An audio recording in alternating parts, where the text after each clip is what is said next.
Welcome everyone. 16-17 crore का injection क्या आपने कभी देखा है या फिर आपने कभी सुना है? क्या है इस इंजेक्शन की खासियत और सीक्रेट्स? चलिए जानने की कोशिश करते हैं। इस टॉपिक को इंफॉर्मेटिव बनाने के लिए हमने सिस्टमेटिकली एक्सप्लेन करने की कोशिश भी किया है। स्पाइनल मस्कुलर एट्रोफी क्या है? आपको एक चीज पूरे वीडियो में ध्यान देना है कि एसएमए स्पाइनल मस्कुलर एट्रोफी का शॉर्ट फॉर्म है, क्योंकि ऐसे में कई बार सुनने को मिलेगा। सबसे पहले हम मेडिकल कैटेगरीज वाइज को समझने की कोशिश करेंगे। तो डिसीज कई प्रकार होते हैं। इन हेल्थ यूसेज यानी डिसीज को टू कैटेगरीज में बांट सकते हैं। फर्स्ट डिसीज कैटेगरी है body system disease and second disease category है disorder and condition disease. Body system disease में वैसे डिसीज इंक्लूड होते हैं जैसा कि स्क्रीन में देखिए, blood, head and circulation, bones, joint से लेकर मेल रिप्रोडक्टिव सिस्टम तक। और second disorder and condition system की कैटेगरी को देखेंगे तो कैंसर, डायबिटीज से लेकर एब्यूज प्रॉब्लम्स इंक्लूड होता है। कुछ मिनट्स तक इस सब डिसीज कैटेगरीज को देखकर एंजाइटी आ रहा होगा कि आखिर इतना डीप में बताने की क्या जरूरत थी। चलिए मैं आपको अपना स्टडी सीक्रेट्स को थोड़ा सा बताता हूँ। जब हम किसी भी टॉपिक को इनसाइड से देखते हैं और इमेजिन करते हैं तो सबसे पहले हमारे दिमाग में आता है कि आखिरकार ये टॉपिक है क्या, किस पर बेस्ड है, तो हम इसको किस तरह समझ सकते हैं। मुझे पता है आप वीडियो को ध्यान से देख रहे हैं और कैलकुलेशन यह भी निकाल रहे हैं कि ऐसा ऐसा थॉट प्रोसेसिंग तो मुझे भी आता है। राइट, ह्यूमन नेचर का थॉट प्रोसेस से लगभग सेम ही होता है, बस इसमें अंतर इतना होता है कि लोगों का डिफरेंट थॉट्स डिफरेंट टाइम पर आता है। अब अपने डिसीज कैटेगरी को आसानी से क्लासिफाई कर सकते हैं और हेल्थ अवेयरनेस हो सकते हैं। Now let's come back on the topic. ऐसे में स्पाइनल मस्कुलर एट्रोफी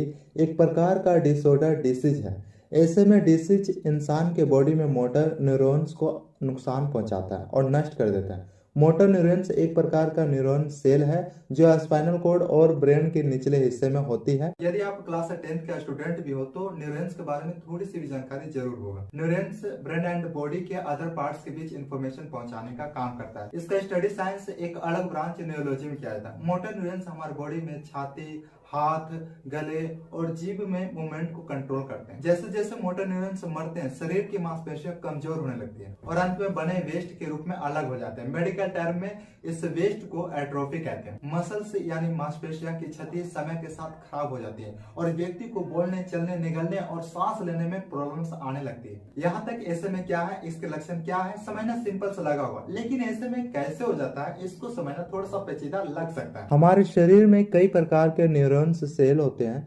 इस न्यूरॉन्स के फंक्शन के आधार पर न्यूरोलिस्ट मेनली 3 टाइप्स में क्लासिफाई करते हैं: सेंसरी, मोटर और इंटर न्यूरॉन्स। यहाँ पर मोटर न्यूरॉन्स में 2 प्रकार के जीन होते हैं, SMN1 जीन और SMN2 जीन। जब एक स्वस्थ व्यक्ति यह जीन मोटर न्यूरॉन्स में खास प्रकार का प्रोटीन बनाता है। इस प्रोटीन को सर्वाइवल मोटर न्यूरॉन्स प्रोटीन और SMN प्रोटीन कहते हैं। ज्यादातर लोगों के पास SMN जीन की 2 कॉपीज होती है, लेकिन SMN2 जीन अलग अलग लोगों के पास अलग अलग संख्या में होता है। स्पाइनल मस्कुलर एट्रोफी तब होने लगता है जब SMN1 और SMN2 जीन में एक या दोनों में म्यूटेशन होता है। मतलब किसी बच्चे को जीन की 2 कॉपीज विरासत यानी पेरेंट्स से मिली होती है और बच्चों की मोटर न्यूरॉन सेल में पर्याप्त प्रोटीन नहीं बन पाता है। इसके कारण मोटर न्यूरॉन सेल मरने लगते हैं। यहाँ आपको इस बात पर नोटिस करनी है कि ये बीमारी पेरेंट्स में नहीं होती, बीमारी प्राप्त जीन में डिफेक्ट्स के कारण होती है। SMN2 जीन SMN1 जीन से खास अंतर यह है कि SMN2 जीन द्वारा बने अधिकांश SMN प्रोटीन में एक इम्पोर्टेंट बिल्डिंग ब्लॉक का कमी होता है। जो इस important building block SMN2 gene द्वारा बना है, इसका मतलब SMN2 gene muted SMN1 gene द्वारा बनने वाले इम्पोर्टेंट बिल्डिंग ब्लॉक को बनाने में पूरी तरह प्राप्त नहीं होता है। अधिक SMN2 कॉपीज वाले व्यक्तियों में आमतौर पर कम कॉपीज वाले लोगों की तुलना में SMA का कम गंभीर रूप होता है। हालांकि SMN2 किसी व्यक्ति के पास किस प्रकार का SMA होगा या उनकी मस्तिष्क कितनी वीक होगी, इसका विश्वसनीय अनुमान नहीं लगाया जा सकता है। स्पाइनल मस्कुलर एट्रोफी की टाइप्स की बात करें तो ये 4 टाइप्स होते हैं। ये सभी टाइप्स इस बात पर आधारित है कि रोग कितना सीरियस है और सिम्टम्स कब शुरू होते हैं। टाइप 1 यह सबसे गंभीर किस्म का और सबसे कॉमन भी है। टाइप 1 यूजुअली किसी बच्चे में 6 मंथ की एज से पहले SMA का सिम्टम्स दिखाते हैं। ज्यादातर गंभीर मामलों में सिम्टम्स जन्म से पहले या ठीक बाद में सिम्टम्स दिखाई देते हैं। बच्चों को कुछ निगलने और सांस लेने में परेशानी हो सकती है और वे ज्यादा हिल डुल नहीं सकते हैं। उनके पास मसल की कमी होने लगती है। मेडिकल टर्म में इसको क्रोनिक शॉर्टनिंग ऑफ मसल्स कहते हैं। बच्चे आमतौर पर बिना किसी की हेल्प से उठ नहीं सकते हैं। ट्रीटमेंट के बिना कई बच्चे 2 साल की आयु से पहले ही मर जाते हैं। टाइप 2 SMA यह आमतौर पर पहली बार 6 से 18th मंथ की उम्र के बीच देखा जाता है। इस प्रकार के अधिकांश बच्चे बिना सहारा के बैठ सकते हैं, लेकिन बिना सहारा के खड़े या चल नहीं सकते। उन्हें सांस लेने में भी परेशानी हो सकती है।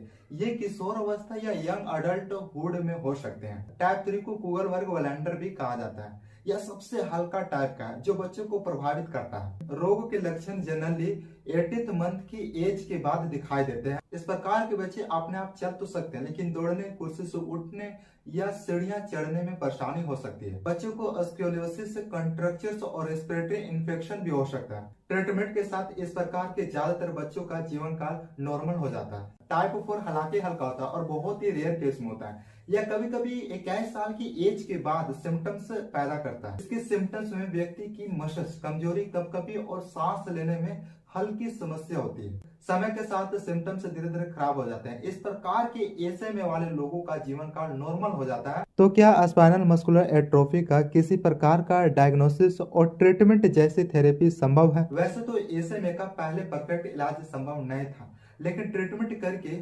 सिम्टम्स को कंट्रोल किया जाता है और कॉम्प्लिकेशन को बहुत हद तक रोक सकते हैं। कुछ ट्रीटमेंट शामिल है, जैसे मेडिसिन। ऐसे मेडिसिन होते हैं जो बॉडी को अधिक प्रोटीन बनाने में हेल्प करता है। इस प्रोटीन को जरूरत मोटर न्यूरॉन्स को चाहिए होता है। जीन थेरेपी 2 साल के कम उम्र के बच्चों में किया जाता है। Physical, occupational and rehabilitation therapy joints की गतिशीलता को इम्प्रूव करने में हेल्प करता है। पेशेंट को अधिक कंफर्टेबल के लिए असिस्टिव डिवाइस जैसे सपोर्ट्स, ऑर्थोटिक्स, स्पीच सिंथेसाइजर्स और व्हील चेयर की हेल्प ले सकते हैं। Good nutrition and balanced diet भी वेट और स्ट्रेंथ को मेंटेन करने में हेल्प करता है। ब्रीथिंग ट्यूब उनको जरूरत होती है जिसकी गले, गर्दन और छाती की मसल्स वीक होता है। ब्रीथिंग सपोर्ट डिवाइस दिन को सांस लेने में हेल्प करता है और रात को स्लीप अपने को रोकने के लिए काम करता है। आजकल अर्ली ट्रीटमेंट्स भी उपलब्ध हो गया है, जो पेशेंट को एक खास प्रकार का इंजेक्शन दिया जाता है। इसकी कीमत बहुत ही एक्सपेंसिव है, लगभग 16 करोड़ से 17 करोड़ तक हो सकती है। 1 दिसंबर 2016 में FDA यानी फूड एंड ड्रग एडमिनिस्ट्रेशन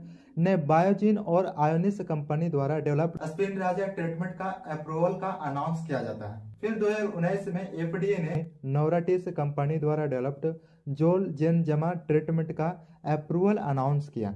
जोलजेनजमा 2 साल से कम एज के पेशेंट में सभी प्रकार के SMA का इलाज भी करता है और अंत में 2020 में FDA ने 2 महीने और उससे अधिक उम्र के वयस्कों और बच्चों में SMA के इलाज के लिए रोचे ग्रुप के एक मेंबर जेनेटेक द्वारा डेवलप्ड एवर्सिडी ट्रीटमेंट का अप्रूवल का अनाउंस किया। ये सब treatment one time gene therapy होता है। पेशेंट को सिर्फ एक बार ही इंजेक्शन दिया जाता है। इंजेक्शन देने के बाद पेशेंट के बॉडी में SMN2 को अधिक प्रोटीन बनाने के लिए प्रेरित करता है। इस इंजेक्शन का दूसरा काम यह भी है कि प्रोटीन बनाने के तरीके को बदलना होता है और SMN2 जीन प्रोटीन में रिक्वायरमेंट सभी इंपोर्टेंट बिल्डिंग ब्लॉक बनाने का गुण शामिल हो जाता है। क्योर SMA एक ऐसा नॉन प्रॉफिट ऑर्गेनाइजेशन है जो ड्रग डेवलपमेंट प्रोग्राम्स के रिसर्च फंडिंग प्रोवाइड करता है। SMA को टेस्ट करने के लिए आजकल कई एडवांस टेक्नोलॉजी टेस्ट होता है। इसमें एक है EMG and nerve condition studies. इस टॉपिक को नेक्स्ट वीडियो में कवर करने की कोशिश करेंगे। Stay healthy, be talented.